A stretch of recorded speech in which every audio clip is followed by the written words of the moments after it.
আমার নিজের সামর্থ্য অনুযায়ী আমি কিছু সাহায্য সহযোগিতা আমি আপনাদেরকে করব। যেমন আমার ব্যক্তিগত ভাবে আমি আপনাদেরকে আমার পরিমাণ যতটুকু পারছি আমি আপনাদেরকে সাহায্য সহযোগিতা করছি। এখানে আছে 4টা ডিম, রসুন, পেঁয়াজ, ভিতরে তো আর আছে কি চাউল আছে, তেল আছে, আর 2 কেজি চাউল আছে। আমি আপনাদেরকে কিছু কিনে দেই, যেমন মনে করেন 2-4 কেজি চাউল, সাথে আলু পেঁয়াজ মিলে এভাবে পোটলা করে সুন্দর করে দেয়। আপনারা কি নিতে ইচ্ছুক? আমি যেন এরকম অসহায় মানুষদের পাশে দাঁড়াতে পারি।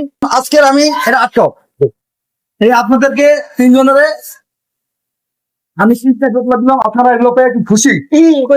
কেমন অনুভূতি মনে হচ্ছে?